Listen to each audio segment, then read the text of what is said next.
നമസ്തേ. പ്രാചീന കാലം തൊട്ടേ ആത്മീയതയിലൂടെ നടക്കുന്ന ആളുകൾ അനുവർത്തിച്ചു പോരുന്ന ഒരു കാര്യമാണ് ബ്രഹ്മചര്യം എന്ന് പറയുന്നത്. ബ്രഹ്മചര്യം പല തരത്തിലുള്ളതുണ്ട്, പല തലങ്ങളിലുമുണ്ട്. അതിനെക്കുറിച്ചൊന്നും ഞാൻ ഈ വീഡിയോയിൽ വിശദീകരിക്കുന്നില്ല. ശാസ്ത്രീയമായ കാര്യങ്ങളാണ് ഞാനിവിടെ പറയുന്നത് എന്ന അവകാശവാദവുമില്ല. ബ്രഹ്മചര്യത്തിന്റെ ആത്മീയമായിട്ടുള്ള ഗുണങ്ങൾ, അടിസ്ഥാനപരമായിട്ടുള്ള ഗുണങ്ങൾ ഏതൊക്കെയാണ് എന്ന് മാത്രം ഇവിടെ പരാമർശിച്ചു പോവുകയാണ് ചെയ്യുന്നത്. നിങ്ങൾ ഒരുപക്ഷെ ചിന്തിച്ചിട്ടുണ്ടായിരിക്കും, എന്തുകൊണ്ടാണ് പ്രാചീന കാലത്തെ ഋഷിവര്യന്മാരും അതുപോലെ തന്നെ ലോകത്തിന്റെ മറ്റു ഭാഗങ്ങളിൽ നോക്കുകയാണെങ്കിൽ അവിടുത്തെ പ്രീസ്റ്റുകളും ഒക്കെ എന്തുകൊണ്ടാണ് സെലിബസി ഫോളോ ചെയ്തത് അഥവാ ബ്രഹ്മചര്യം ഫോളോ ചെയ്തത് എന്നുള്ളത്. പലപ്പോഴും യോഗയെക്കുറിച്ച് പഠിക്കുന്ന സമയത്ത് നമ്മൾ കണ്ടിട്ടുണ്ടായിരിക്കും ഗൃഹസ്ഥ യോഗ അല്ലെങ്കിൽ ഗൃഹസ്ഥയോഗി എന്ന് പറയുന്ന ഒരു അവസ്ഥ. മനുഷ്യന് കീഴടക്കാൻ വളരെ ബുദ്ധിമുട്ടുള്ള ഒരു കാര്യം. എന്നാൽ അതിനെ കീഴടക്കുന്ന സമയത്ത് എന്തൊക്കെയായിരിക്കും ആ വിജയിക്കുണ്ടാകുന്ന ബെനഫിറ്റുകൾ? നൗവേഡേയ്സ് നമ്മൾ നോക്കുകയാണെങ്കിൽ ഒരുപാട് യുവാക്കൾ പോണോഗ്രഫി പോലുള്ള കാര്യങ്ങളിൽ അടിപ്പെട്ട് ജീവിക്കുകയാണ്. അതൊരു ബിസിനസ് ഇൻഡസ്ട്രി ആയിട്ട് വളർന്നിരിക്കുകയുമാണ്. അപ്പോൾ ഒരുപാട് ചിന്തകർ സയന്റിസ്റ്റുകൾ എന്ന് തോന്നിപ്പിക്കുന്ന അല്ലെങ്കിൽ സയന്റിഫിക് ആയിട്ടുള്ള കാര്യങ്ങളാണ് പറയുന്നത് എന്ന് നമ്മൾ കരുതുന്ന പലരും ഇതിനെ പ്രൊമോട്ട് ചെയ്ത് സംസാരിക്കുന്നതായിട്ട് നമുക്ക് കാണാം. തീർച്ചയായിട്ടും ഇത്തരത്തിലുള്ള സെക്ഷൽ ആക്ടിവിറ്റീസ് ഒരു പരിധി കഴിഞ്ഞു പോയി കഴിഞ്ഞാൽ അത് എന്തായാലും ദോഷകരമാണ് എന്ന് ആധുനിക ശാസ്ത്രീയ പഠനങ്ങൾ പോലും തെളിയിച്ചിട്ടുണ്ട്. ഒരാൾക്ക് ഹെൽത്തി ആയിട്ടുള്ള ഒരു സെക്ഷൽ ലൈഫ് അല്ലെങ്കിൽ കൺട്രോൾഡ് ആയിട്ടുള്ള ഒരു ബ്രഹ്മചര്യം അയാൾ ഫോളോ ചെയ്ത് പോവുകയാണെങ്കിൽ, യോഗയെക്കുറിച്ചൊക്കെ പഠിക്കുന്ന സമയത്ത് നിങ്ങൾ കേട്ടിട്ടുണ്ടായിരിക്കും ഗൃഹസ്ഥ യോഗ എന്നുള്ള കാര്യം. അത് തീർച്ചയായിട്ടും അയാൾക്ക് ബെനഫിറ്റ് ചെയ്യുകയും ചെയ്യും. അപ്പൊ middle path is the golden path എന്ന് ഗൗതമ സിദ്ധാർത്ഥ ബുദ്ധൻ പറഞ്ഞ കാര്യങ്ങൾ നമ്മൾ ഇവിടെ ഓർക്കേണ്ടതുണ്ട്. പ്രഗത്ഭരായ പല സന്യാസിമാരെയും എടുത്തു നോക്കിക്കഴിഞ്ഞാൽ അവർ ഈ ഒരു കൺട്രോൾഡ് ബ്രഹ്മചര്യ എന്നതിനപ്പുറത്തേക്ക് അവർ പൂർണ്ണമായിട്ടും ബ്രഹ്മചര്യത്തിന്റെ അങ്ങേയറ്റത്ത് പീക്ക് ലെവലിലെത്തിയ ആളുകളാണ്. അവർക്ക് ഒരുപാട് വ്യത്യസ്തതകൾ അല്ലെങ്കിൽ സിദ്ധികളൊക്കെ ഉണ്ടായിരുന്നു എന്ന് പലരും വിശ്വസിച്ചു പോരുന്നു. ഈ ആധുനിക കാലത്ത് സന്യാസത്തിലേക്കും മറ്റും പോകുന്ന ആളുകളുടെ എണ്ണം വളരെ കുറവാണ്. എന്നിരുന്നാലും ശക്തരായവർ ആ പാതയിൽ നടക്കുന്നുണ്ട്. പലരും ബ്രഹ്മചര്യം പാലിച്ചോ പാലിക്കാതെയും പിന്നീട് ഗൃഹസ്ഥ യോഗയിലേക്ക് പ്രവേശിക്കുകയും ചെയ്യുന്നു. ഈ കാര്യങ്ങളൊന്നും അധികമായിട്ട് ഞാൻ പരാമർശിക്കുന്നില്ല, കാരണം അതൊന്നും ഈ ഒരു വീഡിയോയിൽ ഉൾപ്പെടുത്താൻ പറ്റുന്ന അത്രയും കാര്യങ്ങളല്ല. ബ്രഹ്മചര്യം അഥവാ ഇത്തരത്തിലുള്ള ആക്ടിവിറ്റീസ് കുറച്ചു കഴിഞ്ഞാൽ ഉണ്ടാകുന്ന ബെനഫിറ്റ്സ് എന്തൊക്കെയാണ് എന്നുള്ളത് മാത്രമാണ് പറയുന്നത്. തീർച്ചയായിട്ടും ഇത്തരത്തിലുള്ള ആക്ടിവിറ്റീസ് കൂടുന്ന സമയത്ത് അഡിക്ഷൻ, ഫറ്റീഗ് തുടങ്ങിയ കാര്യങ്ങളൊക്കെ വ്യക്തികൾക്ക് ഉണ്ടാകാൻ സാധ്യതയുണ്ട്. ഗിൽറ്റ് ഉണ്ടാകാനുള്ള സാധ്യതയുണ്ട് ചില ആളുകൾക്ക്. അതുപോലെ തന്നെ ഒരു കാര്യത്തിൽ കോൺസെൻട്രേറ്റ് ചെയ്യാനുള്ള കപ്പാസിറ്റി കുറയാനുള്ള സാധ്യതയുണ്ട്. മെന്റൽ ക്ലാരിറ്റി കുറയാനുള്ള സാധ്യതയുണ്ട്. ആളുകളുടെ മുന്നിൽ ഫേസ് ചെയ്യാനും സഭാകമ്പമില്ലാതെ കോൺഫിഡൻസോടുകൂടി സംസാരിക്കാൻ പോലും ചില യുവാക്കൾക്ക് ഇന്ന് വളരെ ബുദ്ധിമുട്ടാണ്, മടിയാണ്. അപ്പൊ പലരും ഇത്തരം കാര്യങ്ങളെ ഫ്രീ ആയിട്ട് വിടുന്നതിനെ അംഗീകരിച്ച് കാണുന്നുണ്ട്, സപ്പോർട്ട് ചെയ്ത് കാണുന്നുണ്ട്. എല്ലാ മനുഷ്യനും ഉള്ള ഒരു സ്വഭാവമാണ് തനിക്ക് വേണ്ട ബെനിഫിറ്റ്സ് അല്ലെങ്കിൽ തനിക്ക് പറ്റിപ്പോയ അബദ്ധങ്ങളെയൊക്കെ ന്യായീകരിക്കുന്ന തത്വശാസ്ത്രങ്ങൾ കിട്ടിക്കഴിഞ്ഞാൽ പിന്നെ അത് തലയിലേറ്റി നടക്കുന്നതും പ്രൊമോട്ട് ചെയ്യുന്നതും. കാരണം അവിടെ ഒന്നും റേഷണൽ തിങ്കിങ് വർക്ക് ചെയ്യുന്നില്ല. തീർച്ചയായിട്ടും ഈ തത്വസംഹിതകളുടെയൊക്കെ മുകളിൽ ചിന്തിക്കാൻ പറ്റുന്നുണ്ടെങ്കിൽ നിങ്ങളെ അംഗീകരിക്കാം എന്ന് മാത്രമേ ഇവിടെ പറയാനാവുകയുള്ളൂ. നമ്മൾ മനസ്സിലാക്കേണ്ട ഒരു കാര്യം, ഇവിടെ നമുക്ക് പറ്റിയ അബദ്ധങ്ങൾ ന്യായീകരിക്കുകയല്ല വേണ്ടത്.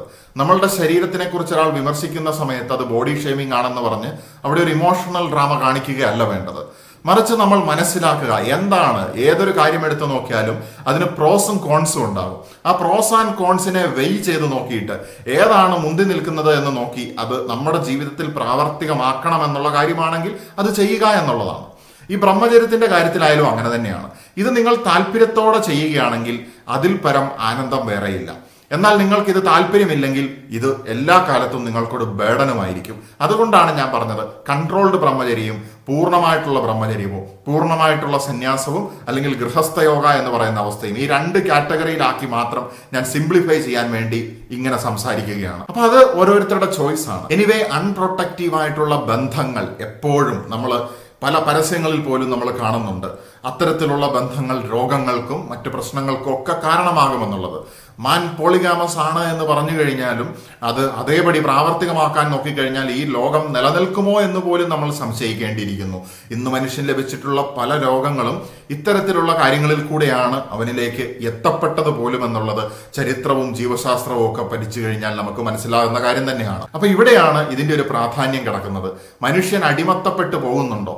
മനുഷ്യൻ ഡ്രഗ്സിനും അല്ലെങ്കിൽ മറ്റു കാര്യങ്ങൾക്കും അല്ലാതെ ഇതുപോലെ അവന്റെ ബയോളജിക്കലായിട്ടുള്ള ഒരു കാര്യത്തിൽ അടിമപ്പെട്ടു പോകുന്നുണ്ടെങ്കിൽ അടിമത്തം എന്ന് പറയുന്നത് ശരിയായിട്ടുള്ള ഒരു അവസ്ഥയല്ല. ഇതിൽ നിന്ന് മോചനം പ്രാപിക്കേണ്ടിയിരിക്കുന്നു. അതിന് മനസ്സിലേക്ക് വരുന്ന ഇത്തരത്തിലുള്ള തോട്ടുകളെ പ്രിവെന്റ് ചെയ്ത് നിർത്താനുള്ള ശക്തി വേണം. ഈ തോട്ട് വന്നാൽ തന്നെ ട്രാക്ക് മാറിപ്പോയി എന്നാണ് അതിന്റെ അർത്ഥം. അപ്പൊ അത്രയും ശ്രമകരമായിട്ടുള്ള ഒരു കാര്യമാണിത്. അതുകൊണ്ടാണ് ഞാൻ പറയുന്നത്, ഇത് പാലിക്കാൻ പറ്റാത്ത ആളുകൾ അതിനെക്കുറിച്ച് വിഷമിക്കേണ്ട ആവശ്യമൊന്നുമില്ല. പക്ഷേ നിങ്ങൾക്ക് അടിമത്തം ഉണ്ടെങ്കിൽ അതിന് ശാസ്ത്രീയമായിട്ടുള്ള ചികിത്സ നേടുക തന്നെ ചെയ്യണം. ഞാൻ അധികം ദീർഘിപ്പിക്കുന്നില്ല. ഈ കാര്യങ്ങൾ പറയാതെ എനിക്കിതിന്റെ ബെനിഫിറ്റ്സിലേക്ക് നേരെ ചാടിക്കയറി ഒരു വീഡിയോ ഉണ്ടാക്കാനായിട്ട് സാധിക്കും. പക്ഷേ ഇത് കേൾക്കുന്ന ആളുകൾക്ക് ലോജിക്കലി ചിന്തിച്ച് മനസ്സിലാക്കാൻ വേണ്ടിയാണ് ഞാനിത് പറയുന്നത്. ഒന്നാമത്തെ ബെനിഫിറ്റ് എന്ന് പറയുന്നത്, നിങ്ങൾക്ക് നിയന്ത്രിക്കാൻ പറ്റാത്തത് അല്ലെങ്കിൽ നിങ്ങൾക്ക് നിയന്ത്രിക്കാൻ വളരെ ബുദ്ധിമുട്ടുള്ളത് ഒന്ന് ചിന്തിച്ചു നോക്കൂ. എവറസ്റ്റ് കൊടുമുടി കയറി പോകണമെന്ന ആഗ്രഹമുണ്ട്. വളരെ ബുദ്ധിമുട്ടും ശ്രമകരവുമാണ്. നിങ്ങളുടെ പ്രിയപ്പെട്ടവരുടെ കൂടെയുള്ള സമയവും സാഹചര്യങ്ങളും ഒക്കെ ഒഴിവാക്കി നിങ്ങൾ അതിലേക്ക് മാത്രം പോവുകയാണ്. അപ്പോൾ നിങ്ങൾ അതിന്റെ മുകളിൽ എത്തിക്കഴിയുമ്പോൾ നിങ്ങൾക്ക് വളരെയധികം സന്തോഷമുണ്ടാകും. ഇതുപോലെ തന്നെയാണ് ബ്രഹ്മചര്യം അഥവാ സെലിബസി എന്ന് പറയുന്നത്. ആ ഒരു അവസ്ഥയിലേക്ക് എത്താൻ സാധിച്ചു കഴിഞ്ഞാൽ അത് വളരെ വിജയമാണ്, വളരെ ആനന്ദകരവുമാണ്. നേടാൻ ബുദ്ധിമുട്ടുള്ള ഒരു കാര്യം നേടിക്കഴിഞ്ഞാൽ, അതായത് ആൽബർട്ട് ഐൻസ്റ്റീൻ പറഞ്ഞിട്ടുണ്ട്, നമുക്ക് ഒരു വീക്ക്നെസ് ഉണ്ടെങ്കിൽ അത് മാറ്റണമെങ്കിൽ ആദ്യം ചെയ്യേണ്ടത് എനിക്ക് ആ വീക്ക്നെസ് ഉണ്ട് എന്ന് അംഗീകരിക്കുകയാണ് എന്നത്. അതുപോലെയാണ് ഇതിന്റെ ഒരു കാര്യവും. അപ്പൊ നമ്മൾ ഇത് അംഗീകരിച്ചു, നമുക്ക് ഇതിൽ കൺട്രോൾ കുറവാണ്. അപ്പൊ നമ്മൾ ആ ഒരു കൺട്രോൾ കുറവാണെന്നുള്ളത് വൺസ് അംഗീകരിച്ചു കഴിഞ്ഞാൽ നിങ്ങൾ ശ്രമിക്കുകയായി. അങ്ങനെ ശ്രമങ്ങൾ ആരംഭിക്കുകയായി. അത് ആദ്യമായിട്ട് ഇതിലേക്ക് നിങ്ങളെ കൊണ്ടുപോകുന്ന കാര്യങ്ങൾ, അത് ചിത്രങ്ങളായിരിക്കാം, വീഡിയോകളായിരിക്കാം, ഓൺലൈനിൽ കൂടെയുള്ള മറ്റെന്തെങ്കിലും ആയിരിക്കാം, സുഹൃത്തുക്കളായിരിക്കാം. ഇതിൽ നിന്നൊക്കെ പതുക്കെ പതുക്കെ ഓരോന്നിനെയും ഒഴിവാക്കി, ഇത്തരത്തിലുള്ള ചിന്തകളെ പോലും ഒഴിവാക്കി നിങ്ങൾ ആ ചിന്തകളെ ക്രിയേറ്റീവായിട്ടുള്ള കാര്യങ്ങൾ യൂട്ടിലൈസ് ചെയ്യാനായിട്ട് ഉപയോഗിക്കുകയും ചെയ്യുന്ന സമയത്ത് കുറേ വ്യത്യാസങ്ങൾ വരും. അങ്ങനെ ആയി കഴിയുമ്പം ഈ ശ്രമകരമായ കാര്യത്തെ കീഴ്പ്പെടുത്തുമ്പോൾ നമുക്ക് എന്താ ഉണ്ടാകുക? നമുക്ക് വിജയി അല്ലെങ്കിൽ ഒരു കോൺഫിഡൻസ് ആയിട്ടുള്ള ഒരു അവസ്ഥ നമുക്കുണ്ടാകും. അപ്പൊ അതുകൊണ്ട് തന്നെ നമ്മളുടെ മെന്റൽ ക്ലാരിറ്റി വളരെയധികം വർദ്ധിക്കും. നമുക്ക് കാര്യങ്ങളെ കീഴ്പ്പെടുത്താൻ അല്ലെങ്കിൽ മനസ്സിലാക്കാൻ, നമുക്ക് ചലഞ്ചിങ് ആയിട്ട് നമ്മുടെ ബ്രെയിനിനും നമ്മുടെ മനസ്സിനും ചലഞ്ചിങ് ആയിട്ട് നിൽക്കുന്ന കാര്യങ്ങൾ എന്താണെന്നുള്ളത് മനസ്സിലാക്കാനും അതിനെ കീഴ്പ്പെടുത്താനും സാധിക്കുമെന്നുള്ളൊരു കോൺഫിഡൻസ് ഉണ്ടാകും. ആത്മനിയന്ത്രണം നല്ല രീതിയിൽ ഉണ്ടാകും. അപ്പൊ ഈ ആത്മനിയന്ത്രണം ഉണ്ടാകുമ്പോൾ നമ്മുടെ മനസ്സ്, നമ്മുടെ തലച്ചോറ്, വ്യഗ്രതയുടെ ഇലക്ട്രോ കെമിക്കൽ ആക്ടിവിറ്റീസ് കുറയും എന്നുള്ളതാണ്. അത് കുറയുന്ന സമയത്ത് തന്നെ, സ്ട്രെസ് കുറയുന്ന സമയത്ത് തന്നെ, ആൻസൈറ്റി കുറയുന്ന സമയത്ത് തന്നെ, ഞാൻ എപ്പോഴും പറയാറുള്ള കാംനെസ് അറ്റൈൻ ചെയ്യുന്ന സമയത്ത് തന്നെ തീർച്ചയായിട്ടും നിങ്ങളുടെ തോട്ടിന് നല്ല ക്ലാരിറ്റി ഉണ്ടാകും, നല്ല ഫ്ലോ ഉണ്ടാകും, ക്രിയേറ്റീവായിട്ടുള്ള കാര്യങ്ങൾ നിങ്ങൾക്ക് ചെയ്യാൻ പറ്റും, ചലഞ്ചിങ് ആയിട്ടുള്ള കാര്യങ്ങളെ നിങ്ങൾക്ക് വിജയിക്കാനായിട്ടും സാധിക്കും. ഇതാണ് ഇതിന്റെ ഒന്നാമത്തെ ബെനിഫിറ്റ് എന്ന് പറയുന്നത്. രണ്ടാമത്തെ കാര്യം എന്നത്, ഈ ഒരു കാര്യത്തിനെ നിങ്ങൾക്ക് ഓവർകം ചെയ്യാനായിട്ട് സാധിക്കുകയാണെങ്കിൽ, കീഴ്പ്പെടുത്താനോ നിയന്ത്രണ വിധേയമാക്കാനോ സാധിക്കുകയാണെങ്കിൽ നിങ്ങളൊരു രാജാവിനെ പോലെയോ രാജ്ഞിയെ പോലെയോ ആയിരിക്കും. നിങ്ങൾക്ക് അതിതീക്ഷ്ണമായിട്ടുള്ള അതിശക്തമായിട്ടുള്ള ഇച്ഛാശക്തി ഉണ്ടാകും. ആളുകൾ ഒരു കാര്യത്തിന് നിർബന്ധിക്കുമ്പോൾ, ചിലപ്പോൾ നിങ്ങളുടെ സുഹൃത്തുക്കളായിരിക്കാം, സമൂഹമായിരിക്കാം, നിങ്ങൾക്ക് അതിനോട് നോ പറയാനുള്ള നിങ്ങളുടെ എബിലിറ്റി അതിശക്തമായിട്ട് വളർന്നിട്ടുണ്ടായിരിക്കും. സമപ്രായക്കാരുടെ സമ്മർദ്ദത്തിനോ മറ്റു പ്രലോഭനങ്ങൾക്കോ വഴങ്ങാതെ നിങ്ങൾക്ക് നോ എന്ന് പറഞ്ഞുകൊണ്ട് നിങ്ങളുടെ കാര്യം എന്താണോ അതിൽ ഫോക്കസ് ചെയ്തുകൊണ്ട് മുന്നോട്ട് പോകുവാനുള്ള മനക്കരുത്ത് നിങ്ങൾക്കുണ്ടാകും എന്നതാണ് അടുത്ത പ്രത്യേകത. അമിതമായാൽ അമൃതും വിഷമെന്നാണ് നമ്മൾ പറയാറുള്ളത്. അമിതമായിട്ട് ഇത്തരം കാര്യങ്ങളിൽ ഏർപ്പെടുന്നത് പലവിധ രോഗങ്ങൾക്കും ഇടയാകും. അത് മറ്റുള്ളവരിൽ നിന്ന് പകർന്നു കിട്ടുന്ന രോഗങ്ങളായിരിക്കാം, അല്ലെങ്കിൽ സ്വയമേ ഉണ്ടാക്കപ്പെടുന്ന രോഗങ്ങളായിരിക്കാം. നിങ്ങൾക്ക് ദൈവം നൽകിയിട്ടുള്ള ഈ ഒരു വരദാനത്തിനെ നെഗറ്റീവായിട്ട് ബാധിക്കുന്ന രോഗങ്ങൾ പോലും നിങ്ങൾ അമിതമായിട്ട് ഇത്തരത്തിലുള്ള പ്രക്രിയകൾ ചെയ്തു കഴിഞ്ഞാൽ സംഭവിക്കും എന്നുള്ളതാണ്. ഇതിൽ നിന്നൊക്കെ ഒരു പ്രിവെൻഷൻ, ഒരു കരുതൽ, അല്ലെങ്കിൽ ഇതിനെയൊക്കെ നിങ്ങൾക്ക് അകറ്റി നിർത്താനോ കീഴ്പ്പെടുത്താനോ കഴിയുന്നു എന്നുള്ളതാണ് രണ്ടാമത്തെ ബെനിഫിറ്റ്. നിങ്ങൾ എപ്പോഴും മനസ്സിലാക്കുക, ഞാൻ പറയുന്നത് പൂർണ്ണമായ ബ്രഹ്മചര്യത്തെക്കുറിച്ചല്ല. അത് എൻ്റെ അടുത്തു നിന്ന് ഒരാൾക്ക് പഠിക്കേണ്ട ഒരു ആവശ്യമില്ല. കാരണം ആ പാതയിലേക്ക് പോയവൻ അത് തന്നെ എക്സ്പ്ലോർ ചെയ്ത് കണ്ടെത്തുക തന്നെ ചെയ്യും.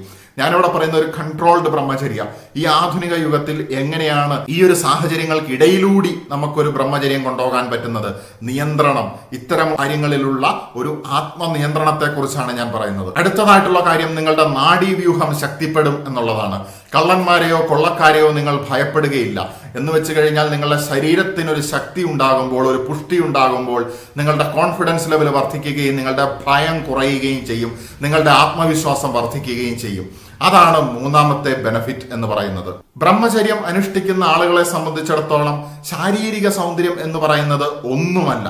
അതിനു പകരം നിങ്ങൾക്കൊരു കരിസ്മ, ആളുകൾ നിങ്ങളിലേക്ക് ഈസി ആയിട്ട് അട്രാക്റ്റഡ് ആവുകയും നിങ്ങളുടെ കണ്ണിന്റെ തീഷ്ണത വർദ്ധിക്കുകയും നിങ്ങളുടെ സ്കിന്നിന്റെ ഗ്ലോ വർദ്ധിക്കുകയും നിങ്ങൾക്ക് മൊത്തത്തിൽ ഒരു ചൈതന്യം കൂടുകയും ചെയ്യും. കാരണം നിങ്ങൾ വൈറ്റൽ എനർജീനെ പ്രിസർവ് ചെയ്യുന്ന വ്യക്തികളാണ്. അതുകൊണ്ട് അത് നിങ്ങളുടെ ശരീരത്തിൽ പോസിറ്റീവായിട്ട് എഫക്റ്റ് ചെയ്യുകയും ക്ഷീണം പരത്തുന്ന ആ ഒരവസ്ഥയിൽ നിന്ന് മാറി നല്ല ഊർജ്ജസ്വലതയുള്ള ഒരു അവസ്ഥയിലേക്ക് എത്തിച്ചേരാനും സാധിക്കും. ആളുകൾ നിങ്ങളിലേക്ക് കൂടുതൽ അട്രാക്റ്റഡ് ആയിട്ട് വരും. അത് ഓപ്പോസിറ്റ് സെക്സിലുള്ള ആളുകളും ചിലപ്പം അങ്ങനെ വന്നേക്കാം. പക്ഷേ അതൊരു പ്രലോഭനമായിട്ട് മാറാനും സാധ്യതയുണ്ട്. അതിനെയും കൂടി നിങ്ങൾക്ക് ഓവർറൂൾ ചെയ്ത് മുന്നോട്ട് പോകാൻ സാധിക്കുകയാണെങ്കിൽ നിങ്ങളുടെ യഥാർത്ഥ പാർട്ട്ണർ നിങ്ങളിലേക്ക് എത്തുന്ന സമയത്ത് മഹത്വപൂർണ്ണമായിട്ടുള്ള ഒരു ജീവിതം നയിക്കുവാനായിട്ട് വളരെ എളുപ്പത്തിൽ നിങ്ങൾക്ക് സാധിക്കും എന്നുള്ളതാണ്. മനസ്സിലാക്കുക, ഏവരും കുഴികളിൽ വീഴാറുണ്ട്, പക്ഷെ സ്ഥിരമായിട്ട് ആരും കുഴികളിൽ കിടക്കാറില്ല. ഞാൻ പറയുന്നത് നിങ്ങളുടെ ജീവിതത്തിൽ പല കാര്യങ്ങളും ഇതുമായിട്ട് ബന്ധപ്പെട്ട് സംഭവിച്ചിട്ടുണ്ടായിരിക്കാം. പക്ഷെ അതിൽ കഴിയുന്നതിനേക്കാളും അതിൽ നിന്ന് പുറത്തു വന്ന് നിങ്ങളുടെ ജീവിതത്തിന്റെ പ്രൊഡക്ടിവിറ്റി, നിങ്ങളുടെ കർമ്മം, ജീവിതത്തിന്റെ പർപ്പസ് ഇതൊക്കെ കണ്ടെത്താൻ സഹായിക്കുക എന്നുള്ളതാണ് ഈ വീഡിയോയുടെ ഉദ്ദേശം എന്ന് പറയുന്നത്. പലർക്കും ഇന്ന് ഇന്റർനെറ്റിലും മറ്റു സോഴ്സുകളിൽ നിന്നും കിട്ടുന്ന ഇത്തരത്തിലുള്ള വീഡിയോകളിലൊക്കെ മുഴുകുന്നത് കൊണ്ട് ചുറ്റിനുമുള്ള ആളുകളെ കാണുമ്പോൾ പോലും ഈ ചിന്ത അവരിലേക്ക് കടന്നു വരികയാണ്. അതുകൊണ്ട് തന്നെ ചുറ്റിന് കാണുന്ന ഓപ്പോസിറ്റ് സെക്സിൽപ്പെട്ട ആളുകളൊക്കെ അങ്ങനെയാണ്, ചീത്തയാണ്, മോശമാണ്, അല്ലെങ്കിൽ ആ ഒരു കണ്ണും കൊണ്ടാണ് കാണാൻ പറ്റുന്നുള്ളൂ. ഒരു മഞ്ഞപ്പിത്തം പിടിച്ചതുപോലെയുള്ള അവസ്ഥ. ഇത് അവരോടുള്ള നിങ്ങളുടെ ഇടപാടിനെ ബാധിക്കുമെന്നുള്ളതാണ്. അവരോട് കോൺഫിഡന്റ് ആയിട്ട് സംസാരിക്കാനോ അവരോടൊത്ത് പ്രവർത്തിക്കാനോ അവരോടൊരു നല്ല ബന്ധം സ്ഥാപിക്കാനോ നിങ്ങൾക്ക് സാധിക്കുകയില്ല. കാരണം എപ്പോഴും ഈ നെഗറ്റീവായിട്ടുള്ള തോട്ട് കടന്നു വന്നുകൊണ്ടേയിരിക്കുകയാണ്. വല്ലപ്പോഴും ഈ തോട്ട് കടന്നു വരുന്നത് തെറ്റാന്ന് ഞാൻ പറയുന്നില്ല. കാരണം ഇത്തരം കാര്യങ്ങളെല്ലാം മനുഷ്യൻ ഉണ്ടാകേണ്ട നാച്ചുറൽ ആയിട്ടുള്ള കാര്യങ്ങളാണ്, അല്ലെങ്കിൽ ഉണ്ടാകുന്ന കാര്യങ്ങളാണ്. പക്ഷേ എപ്പോഴും ഇത് വരിക എന്നുള്ളത്, അതായത് പക്ഷികൾ നമ്മുടെ തലയുടെ മുകളിൽ കൂടി പറന്നു പോകാറുണ്ട്, പക്ഷെ തലയിൽ കൂടുകൂട്ടിയിരിക്കുക എന്നുള്ളത് വലിയ പ്രശ്നമാണ്. നമ്മൾ അതിനെ അനുവദിക്കാറില്ല. അതുപോലെ തന്നെയാണ് സെക്ഷൽ ആയിട്ടുള്ള ചിന്തകൾ മനസ്സിലേക്ക് കടന്നു വന്നേക്കാം. അതിൽ മുഴുകുക എന്നതിന് പകരം അതിനെ അകറ്റിക്കളയാനായിട്ട് പറ്റുകയാണെങ്കിൽ തീർച്ചയായിട്ടും ഈ കാര്യങ്ങൾ നിങ്ങളുടെ തലയിലേക്ക് വന്ന് ഓവർറൂൾ ചെയ്യുകയില്ല. നിങ്ങൾക്ക് ക്ലാരിറ്റിയോടുകൂടി ജീവിതത്തിന്റെ പല മേഖലകളിൽ ഇടപെടാനും പ്രവർത്തിക്കാനും സാധിക്കും. അപ്പോൾ മറ്റുള്ളവരെ സ്നേഹിക്കാനും ബഹുമാനിക്കാനും സഹകരിച്ച് വർത്തിക്കാനുമായിട്ട് നിങ്ങൾക്ക് നല്ല കോൺഫിഡൻസ് ഉണ്ടാകും. ഞാൻ തന്നെ ഒരു മാന്യനാണെന്നുള്ള ചിന്ത നിങ്ങളുടെ ഉള്ളിലുണ്ടെങ്കിൽ പിന്നീട് അത് തനിയെ വളർന്നുകൊള്ളും.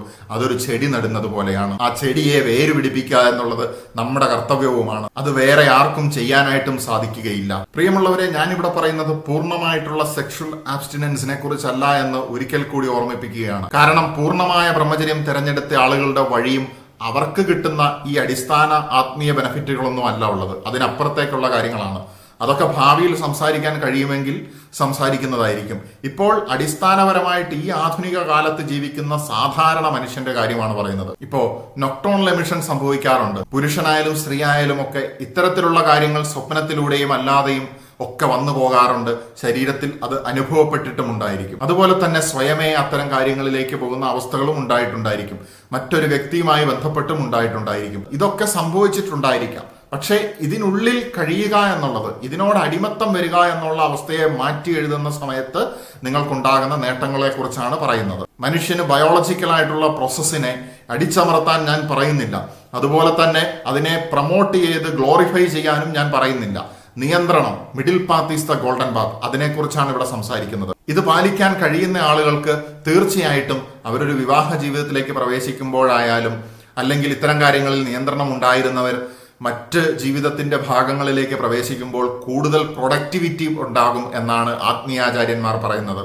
അത് സാമ്പത്തികമായിട്ടുള്ള കാര്യങ്ങളായിരിക്കാം, അല്ലെങ്കിൽ കുടുംബ ബന്ധങ്ങളുമായിട്ട് ബന്ധപ്പെട്ട കാര്യങ്ങളായിരിക്കാം, മറ്റെന്തെങ്കിലും രീതിയിലുള്ള കർമ്മവുമായിട്ട് ബന്ധപ്പെട്ട ജീവിതത്തിന്റെ ആത്യന്തിക ലക്ഷ്യം അന്വേഷിക്കുമ്പോൾ സപ്പോർട്ട് ചെയ്യുന്ന രീതിയിൽ പോലും ഇത് വർത്തിക്കുമത്രേ. ഇവിടെ ഈ പറഞ്ഞതിൽ ആത്മീയമായതും സയന്റിഫിക് ആയിട്ടുള്ളതുമായിട്ടുള്ള രണ്ട് കാറ്റഗറിയിലുമുള്ള ബെനിഫിറ്റ്സ് പറഞ്ഞിട്ടുണ്ട്.